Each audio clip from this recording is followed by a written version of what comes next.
ইতিমধ্যে গোটেই বিষয়বোৰ কৈছে আৰু এতিয়া বিজেপিৰ হাতত নিৰ্বাচন জয় কৰিবৰ কাৰণে আৰু বেলেগ বিকল্পৰ বাট নাই। ভোট চুৰি কৰাক বাদ দি তেওঁলোকৰ বেলেগ কোনো ৰাস্তা নাই, কাৰণ জানে যে অসমৰ সকলো ৰাইজে বিজেপিৰ বিৰুদ্ধে ভোট দিবৰ কাৰণে ইতিমধ্যে ঐক্যবদ্ধ হৈছে আৰু আমাৰ বিৰোধী ৰাজনৈতিক দলসমূহ আমি ঐক্যবদ্ধভাৱে আগবাঢ়িছোঁ। এই সময়ত সেইকাৰণে এই ভোট চুৰি কৰাৰ যি ঘটনা, এই ঘটনা আগতেই আমি অসমৰ্থিত সূত্ৰত আমি গম পাইছিলোঁ। আগতে 31টা লক্ষ্য কৰি লৈছে য'ত ভোট কাটিব, নামবোৰ মোৰ লগতে আছে। এতিয়া 60টালৈ এক্সটেণ্ড কৰিছে দিলীপ শইকীয়া ডাঙৰীয়া, তেওঁলোকৰ যি আনুষ্ঠানিক তেওঁলোকৰ দলৰ যি সভা আছে। সেইকাৰণে এই কথাটো যদি মিছা হয়, তেওঁলোকে ভিডিঅ' যিটো হৈছে, ভিডিঅ' কনফাৰেন্সত যিটো কথা পাতিছে, সেইটো পাব্লিক কৰি দিয়ে। কিন্তু পাব্লিক কৰিবলৈ ভয় কৰিছে কিয়?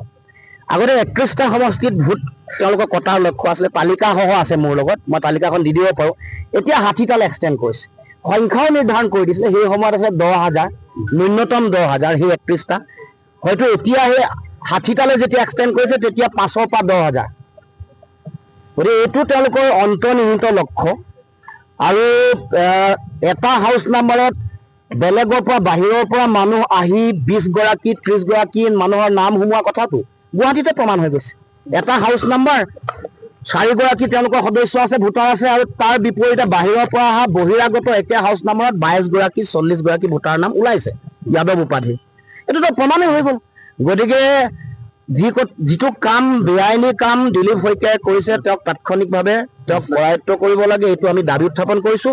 আৰু এইটো যদি তেওঁলোকে যিটো কথা কৈ আছে, তেওঁলোকৰ ভিডিঅ' কনফাৰেন্সিং ৰাজহুৱা কৰিবৰ কাৰণে অসমৰ মুখ্যমন্ত্ৰীৰ সৎসাহস নাই কিয়?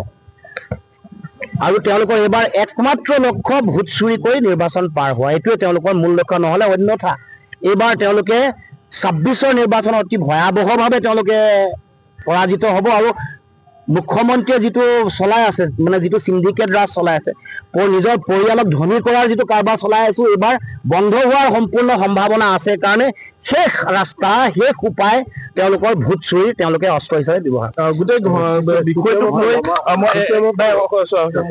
এইটো ইতিমধ্যে আমি তাৰ আধাৰ প্ৰস্তুতে কৰিছোঁ আমাৰ, কাৰণ প্ৰতিটো বুথত এইবোৰ কথা ধৰা পৰিছে।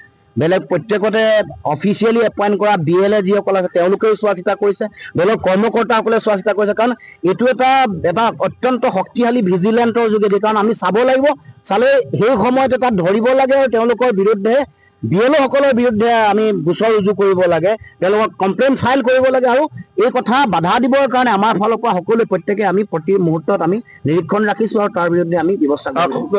ইতিমধ্যে গোটেই বিষয়বোৰ কৈছে আৰু এতিয়া বিজেপিৰ হাতত নিৰ্বাচন জয় কৰিবৰ কাৰণে আৰু বেলেগ বিকল্পৰ বাট নাই।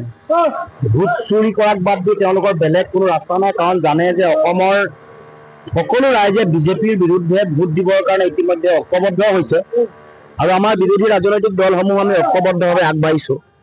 এই সময়ত সেইকাৰণে এই ভোট চুৰি কৰাৰ যি ঘটনা, এই ঘটনা আগতেই আমি অসমৰ্থিত সূত্ৰত আমি গম পাইছিলোঁ। আগতে 31টা লক্ষ্য কৰি লৈছে য'ত ভোট কাটিব, নামবোৰ মোৰ লগতে আছে। এতিয়া 60টালৈ এক্সটেণ্ড কৰিছে দিলীপ শইকীয়া ডাঙৰীয়া, তেওঁলোকৰ যি আনুষ্ঠানিক তেওঁলোকৰ দলৰ যি সভা আছে। সেইকাৰণে এই কথাটো যদি মিছা হয়, তেওঁলোকে ভিডিঅ' যিটো হৈছে, ভিডিঅ' কনফাৰেন্সত যিটো কথা পাতিছে, সেইটো পাব্লিক কৰি দিয়ে। কিন্তু পাব্লিক কৰিবলৈ ভয় কৰিছে কিয়? আগতে 31টা সমষ্টিত ভোট তেওঁলোকৰ কটাৰ লক্ষ্য আছিলে, তালিকাসহ আছে মোৰ লগত, মই তালিকাখন দি দিব পাৰোঁ। এতিয়া 60টালৈ এক্সটেণ্ড কৰিছে, সংখ্যাও নিৰ্ধাৰণ কৰি দিছিলে। সেই সময়ত আছে 10,000, ন্যূনতম 10,000, সেই 31টা। হয়তো এতিয়া সেই 60টালৈ যেতিয়া এক্সটেণ্ড কৰিছে, তেতিয়া 500 পৰা 10,000। গতিকে এইটো তেওঁলোকৰ অন্তৰ্নিহিত লক্ষ্য। আৰু এটা হাউচ নাম্বাৰত বেলেগৰ পৰা, বাহিৰৰ পৰা মানুহ আহি 20 গৰাকী 30 গৰাকী মানুহৰ নাম সোমোৱা কথাটো গুৱাহাটীতে প্ৰমাণ হৈ গৈছে। এটা হাউচ নাম্বাৰ 4 গৰাকী তেওঁলোকৰ সদস্য আছে, ভোটাৰ আছে, আৰু তাৰ বিপৰীতে বাহিৰৰ পৰা অহা বহিৰাগত একে হাউচ নাম্বাৰত 22 গৰাকী 40 গৰাকী ভোটাৰ নাম ওলাইছে যাদৱ উপাধি। এইটোতো প্ৰমাণেই হৈ গ'ল। গতিকে যিটো কাম, বেআইনী কাম দিলীপ শইকীয়াই কৰিছে, তেওঁক তাৎক্ষণিকভাৱে কৰায়ত্ব কৰিব লাগে, এইটো আমি দাবী উত্থাপন কৰিছোঁ। আৰু এইটো যদি তেওঁলোকে যিটো কথা কৈ আছে, তেওঁলোকৰ ভিডিঅ' কনফাৰেন্সিং ৰাজহুৱা কৰিবৰ কাৰণে অসমৰ মুখ্যমন্ত্ৰীৰ সৎসাহস নাই কিয়? আৰু তেওঁলোকৰ এইবাৰ একমাত্ৰ লক্ষ্য ভোট চুৰি কৰি নিৰ্বাচন পাৰ হোৱা, এইটোৱে তেওঁলোকৰ মূল লক্ষ্য। নহ'লে অন্যথা এইবাৰ তেওঁলোকে 26ৰ নিৰ্বাচনত অতি ভয়াৱহভাৱে তেওঁলোকে পৰাজিত হ'ব আৰু মুখ্যমন্ত্ৰীয়ে যিটো চলাই আছে মানে যিটো সিন্ডিকেট ৰাজ চলাই আছে নিজৰ পৰিয়ালক ধনী কৰাৰ যিটো কাৰবাৰ চলাই আছো এইবাৰ বন্ধ হোৱাৰ সম্পূৰ্ণ সম্ভাৱনা আছে কাৰণে শেষ ৰাস্তা শেষ উপায় তেওঁলোকৰ ভোট চুৰি তেওঁলোকে অস্ত্ৰ হিচাপে ব্যৱহাৰ কৰে।